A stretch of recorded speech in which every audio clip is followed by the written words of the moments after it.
I'd like to call the meeting to order on September the 8th at 4:03 p.m. Any public comment? Welcome, Lynn. If not, I'd like to reorder the agenda since we have a visitor who is Tony Kelly, who's going to discuss our district insurance, and I thought we'd take that up first so that we don't have to keep him on the whole time on the meeting. So if that is in agreement with everyone? Yes. Okay, all right. So let's go ahead and hear from Tony, and you have the floor. Well, thank you, honorable commissioners, secretaries, and chief of the public. We appreciate serving the needs for Whatcom County Fire Protection District Number 5, affectionately referred to as Point Roberts Fire and Rescue. So our emergency services insurance program policy renewed on September 1st. We have a conditional renewal in that the policy information as far as statements of values, the renewal application, and other election forms for terrorism and such, we need to complete that. So Chief has put up before us the effective renewal for September 1st, 2021 through expiring September 1st of 2022. And these are the values as far as the premium, and for a total of $33,058. To add to that, it's built into the system to increase inflation values. So we have, for our Station 1, and we've got $3,517,751 on the building, and then on the property inside, $422,130. So those numbers total $3,939,881 for the insured value for the district property. It includes general liability for a place, I believe it's the all hazards alert warning, a Tyee and APA road, and so that extends liability. But most of all of our operations are at 2030 Benson Road, so at our property there. So to continue, this insures your general liability for $1 million per occurrence with a $10 million aggregate. I got some sheet notes over here on the whiteboard, but I'm not sure you can see it. But if I need it, I can always use that. But also that includes your directors and officers. So you as commissioners, fire district officials are covered under that general liability for 1 million primary and 10 million excess. So we have 11 million to protect you in the likely event of an accident. So the umbrella being at 10 million covers over all of the auto, the inland marine, which is your business property, and the portable equipment. So that's unlimited, and that's all the things that go on fire trucks and ambulances. And as you well know, there's a lot of cargo on those trucks, and we want to make sure everything's protected. So Chief has gone through some of the extensions of coverages and such. This is a very robust policy. We've been able to take care of your needs through the year and such when it comes to claims. And I know we had, I mean, of all things, the wind got us on a vaccination clinic one day and damaged our tent and and the poor car. And other than that, it's informational here. What we're seeing shows all your extra limits and such. So I'm proud to announce that our policy is renewed. We've got a little bit of homework that we seek your approval on for Chief Carlton to sign the renewal application. There's terrorism disclosure if you should want it, or you can always exclude terrorism. In our state, it's terrorism, fire damage, terrorism is covered, so we always look at that. And then we have a signed statement of values that we need your approval so that Chief Carlton can sign off that. And that's the figure I gave earlier of the $3,939,881 for total values of all your blanket property, and on a replacement cost basis. So that's the policy. It's renewing, and simply stated, we just need your approval, and so that Chief Carlton can sign the applications. And it'd be known to me today that the warrants or otherwise the vouchers would be paid in October. So and we checked on that. We should be good there. So if you have any questions or concerns for the policy, I'd be happy to answer to you. And if I don't have the answer, I'll certainly endeavor to get it for you. It's always a pleasure working with Chief Carlton and the Board of Directors here, and we certainly appreciate the efforts and the service that's brought to the community for your organizations. Thank you. And thank you for that presentation. Ray, you had your hand up. You have a question? Yes, thank you. If I recall, we did not select the terrorist coverage in this past year.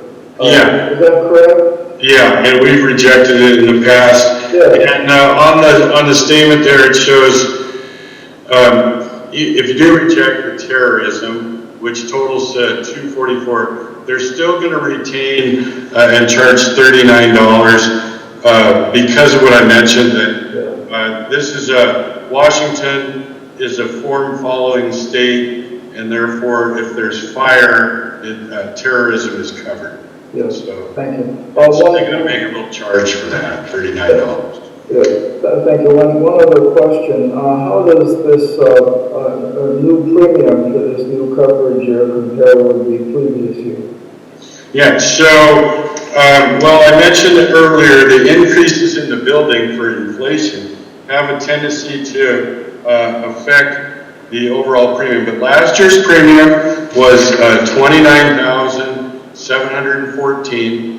This year's premium shows, with the terrorism still in there, $33,058. So the difference in premium, $3,344. So $3,344. And but just so you know, there's an increase built into that increase in premium is increased coverage. 167,512 on the building and 20,101 built into the inflation protection. So it increases it by 187,613. So we're approaching, it's big rounding numbers, but we're approaching $4 million in insured values. And at $3,939,881 now. So, yeah. Thank you, Chief, for putting those pages before us. I appreciate that. Pat was on here for a moment. I don't see him anymore. I see. Oh, there you go. Do you have any questions, Pat? No.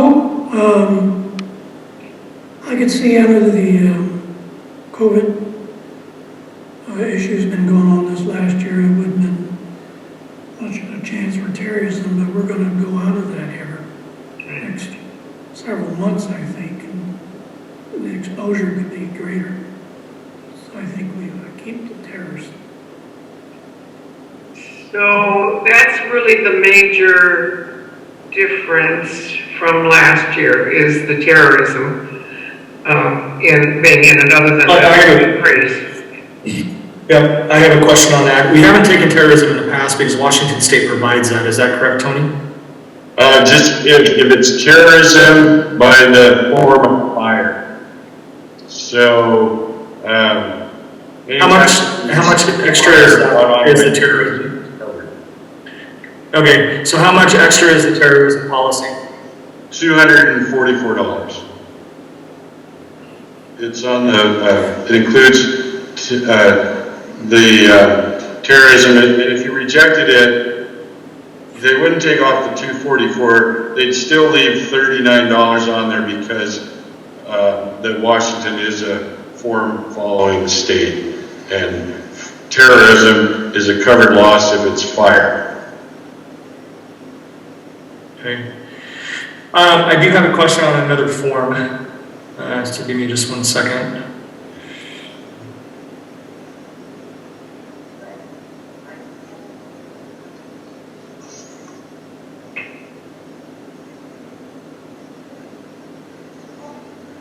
Sorry, just 1 second. I gotta turn up my volume. So can you explain this? It's not showing up yet, but is there a page I'm seeing? Yeah, it's the stopgap employer liability. Yeah. So we're selecting the $1 million. So you can always select lower, but in our state, stopgap is required. This is the proverbial case of in the legal world where your firefighters, volunteers, and paid firefighters are protected under the Firefighter Pension and Relief Act. In the unlikely event that they're injured on the job, this coverage is for that, typically it's a spouse, but it can be a significant other. They call it a third-party oversuit. So this injured worker, while they have their injuries, their significant other spouse also has a lifestyle change brought on by those injuries. And so they can bring lawsuit against you, and this provides you $1 million for the current coverage, and that's what we recommend, that limit to protect you in the event that there's an injured worker or volunteer whose spouse could bring lawsuit against you in our state. So that's stopgap, as we know it, employer's liability. So commonly referred to, I'm not an attorney, but I've heard it called third-party over. So it's the unrelated third-party spouse bringing suit for damages. And what's the cost of that? I will have to get that answer for you because as I've seen it, it's embedded in the program. They typically, it's more of an incidental charge, but I'll have to look that up. Let me ask if I can. Hey, Sheila? Yeah, do you know what the cost of stopgap is? Yeah. I gotta help. Okay. My recommendation would be that we would acquire that. We would go with $1 million because we are volunteers, and our volunteers do work other jobs. And when they're injured here, they're unable to work those jobs. That is a concern for me, and a liability that this could be utilized for the district. I agree. Obviously, it depends on the cost. If it pays for a Hawaii plane ticket for Tony, then probably not. But other than that, It's embedded in the whole thing. Yeah, I don't think there's that kind of money in it, to be honest with you. It's general liability, it's like $79. We'll get you an exact figure. Thank you.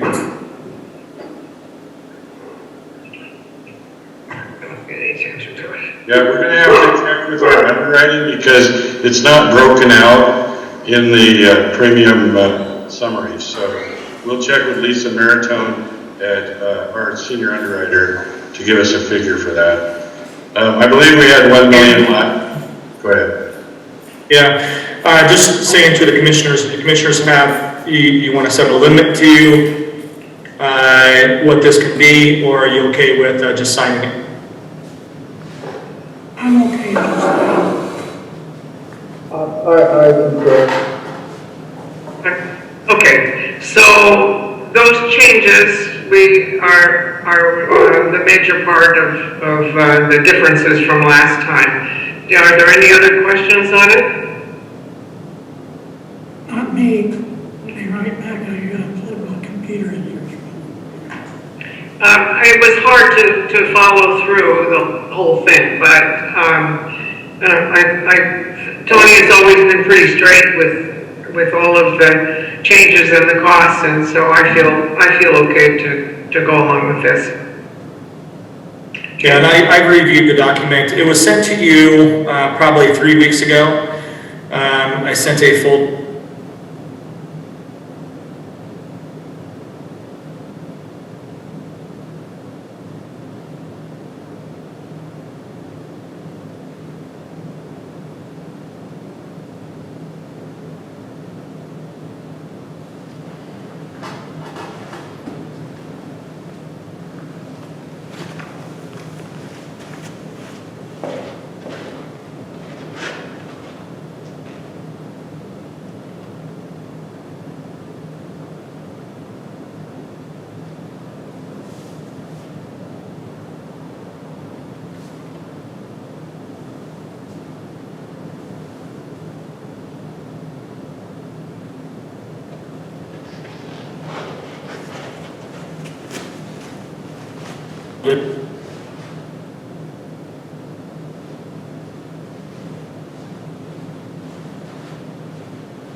Only other than the cost.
Recording in Yeah, progress. so I'm not familiar with anything to recoup anything for the cost of the PPE and those things that I've had to purchase beyond what we've been able to get from Unified Command, or free through other avenues. I'm looking at possibly trying to fill out a form for the state and try to get more PPE, just stocking up. We were pretty good at this point, but there's still limited supplies of gloves from the suppliers I order from. Gowns are still out of stock for the majority of the gowns we're trying to acquire. Masks, N95s, all of those are still basically hard to acquire through the marketplace. So I'm going to be reaching out to Unified Command. Whatcom County Health, as far as I understand, took over. Unified Command has been dissolved at this point, and I'll be reaching out to the state to see if they have any more N95s or just surgical masks that we can acquire. So, just so you know, there's nobody else, no fire department in our county that's doing what we're doing in our community for testing purposes. And that's because our testing is basically based on the need for travel. For people to come in, to get back into Canada, to go further than Ladner, into the lower mainland, etc. Even those that are non-habitual or non-permanent residents of Point Roberts need a negative COVID test to go back to Seattle. So if they came up from Seattle, they got here, but now they need to return, those people are required to have a PCR test because they're not a permanent resident. This is their second. So a lot of people don't understand this at our county level, nor our state level at this point. And we're in continuous meetings with them, conversations, so they understand our geographical challenges that we have, even though Canada's opened up a little bit to the north. So if you have any questions, anybody needs any answers, please have them contact me directly. But we continue working on that. It's very dynamic at this point. So I know Pat Grubb has some questions possibly, and then I'll discuss testing more after that. Pat, do you want to speak up now, or do you want to wait till we're toward the end? Oh, wait, No, Pat Grubb. oh, that group. Sorry. So I think I'm fine. I had a conversation with Christopher earlier today, so I think it was a little premature, the question I was planning on asking. Oh, okay. Very Thank good. All right. Go ahead, Patty. Oh, the chief stole my thunder there. He reported on the remaining percentage of the budget, so that was the last of my report. Here's a cookie for you. I gotta give you a brief when I can. Oh, yay. He just asked. I have a blueberry stone. Oh, I have a blueberry stone too, homemade Oh. wow. I wish I want. Okay, enough. All right, so thank you so much, Patty. Thank you. Go me. My dog wants to join the meeting, and she approves. Okay. Correspondence, any correspondence, Chief? Just COVID emails. So people asking when the testing is, things like that. I want to thank the newspaper because they published that on their header. On the E.L. Point Bulletin, they published that, COVID testing from 9 to 11 on Sundays and Wednesdays. But we do have people coming in from out of town, and they're not part of PAWS, Point Interface, E.L. Point Bulletin, next door, so they're not getting the updates for the testing. But our next vaccination event is on the 19th, if I'm not mistaken. Is that correct? Sounds right. Yeah, it's on September 19th, and that'll be a Pfizer event again. We have probably, I'd have to say 40-some doses to give, and that's for first or second doses. We're not into booster shots yet, and I guess I'll speak to that. The booster shots are a topic of contention right now within the CDC, FDA, and what's the recommendation going to be? 6 months, 8 months, booster shots even necessary for some people. So I'm waiting to see where that's going to level out, and I don't want to rush booster shots. So I've told people most likely in October, but we may extend this to November, depending on what the guidance is by our states and also the federal partners. good. A question, would it help at all if we put some kind of a notice up at the market of the testing on Sunday and Wednesday? People usually go to the market if they come here.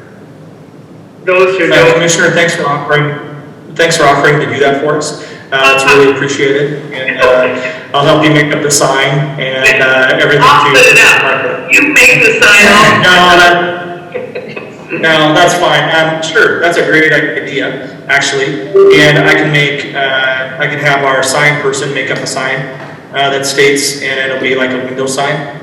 So hopefully the marketplace would be okay with that. And I think hopefully I can get that done this week, and then it'll be a permanent thing up at the marketplace. Maybe some smaller ones at the gas stations if they are in line with vaccinations. Some people may not be okay with that being put up on their building, but others may. So I'll check into that. It's a great idea. I haven't thought about putting something semi-permanent during this process. So thank you. Mm-hmm. Sure. Okay. All right. Do you want to go right into your chief's report?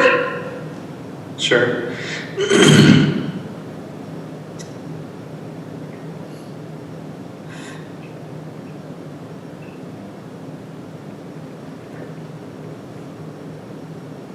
Can everybody see my chief's report?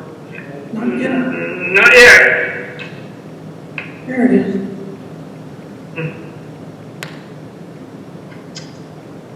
Okay, so my chief's report for September 21 for August 2021. COVID testings are Sundays and Wednesdays from 9 to 11. We had a successful open house this year. It was pretty small, but we had a nice steady flow of people. We offered free hot dogs, incredible French fries this year because we had a trained chef here actually doing our French fries for us and making the hot dogs and stuff. So I think overall it was a very successful event for us. It was nice to get it up and running again since we were off a year. Airlift Northwest came in. They really enjoyed their time here as well with us. And I think the setup was great this year. So I think some of our commissioners made it and participated, and it was great to see everybody. But a lot of smiles on the faces of the public that came and enjoyed the time with us this year. September 9, the September 11th Memorial is coming up this Saturday, so everybody remembers what happened on that date. We'll be sending crews down to the Peace Arch, and I think it was canceled last year, but this year they're starting it up again, and there'll be a procession from Swassen down to the Peace Arch with firefighters, fire apparatus, ambulances, and then at the Peace Arch, it's kind of been canceled because I don't believe the Canadian Fire Department counterparts that we have are going to be able to cross into the Peace Arch area because of COVID restrictions that they have on themselves at this point. And so it's kind of been altered a little bit, but the firefighters from New York are still planning on coming. They'll be at the Peace Arch, so if anybody wants to meet any of them, some of them were part of 9/11.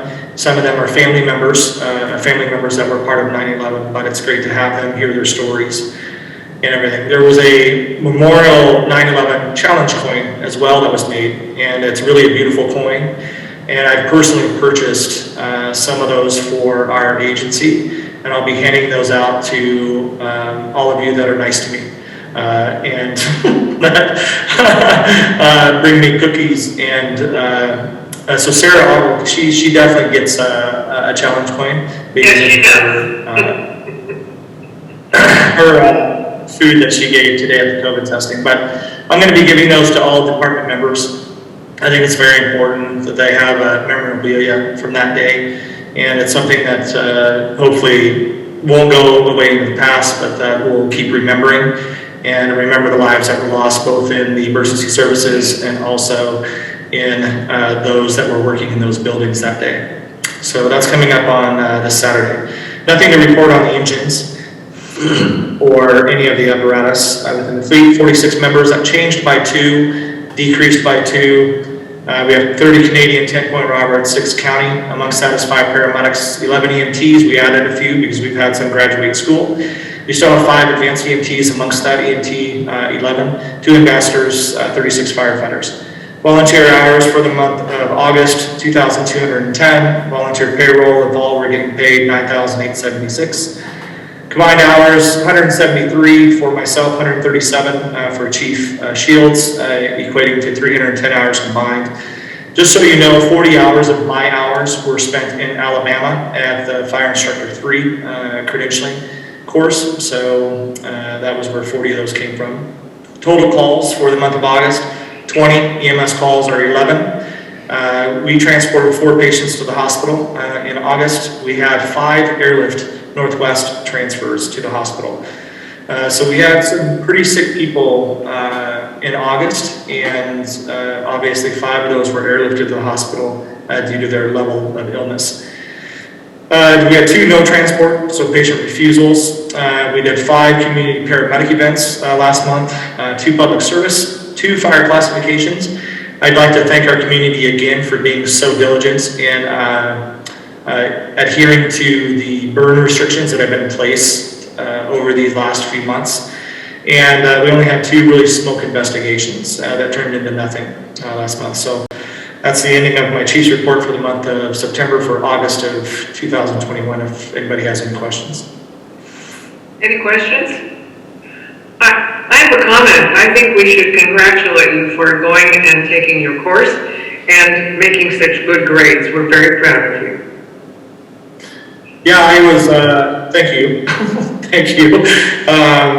I was very proud of my projects. I got 100% on my projects, and every day, Monday through Friday, when you're there, we have about 4 hours, 5 hours of projects that we have to do. The morning is usually lecture, but Alabama Fire College has been a great educational institution for myself and for others around our country and the world.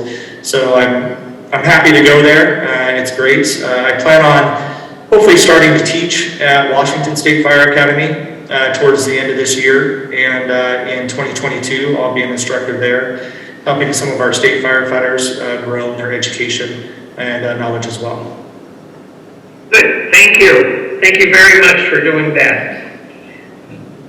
Any other comments, questions of the chief?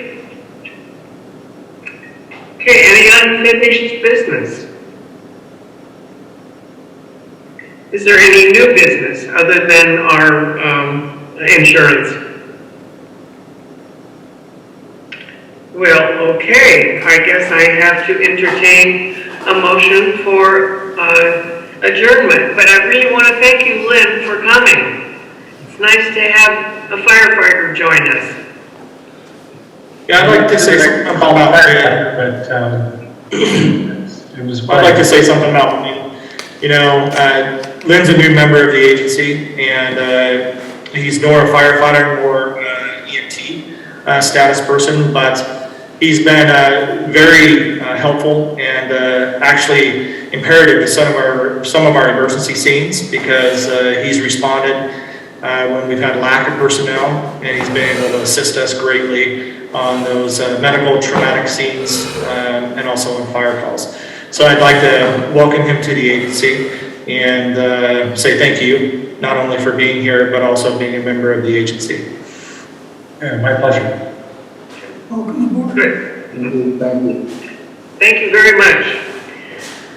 Anything else?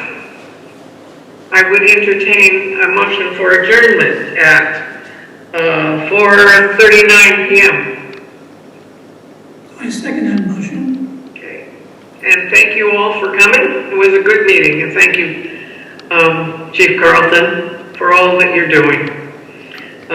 Thanks everybody. Well, this community is richer because you're here and doing so much to help us be really good citizens, so thank you. Well, thanks. It takes a team, and without the team, none of this that we're putting together for the community can happen. So thanks to all the volunteers, all the people that have stepped up from the community to help us during our testing. It can't be done without you, and again, it takes a team. So, but thank you for your comments. The meeting is adjourned. Thank you all. Hi, everyone. Thanks, everybody.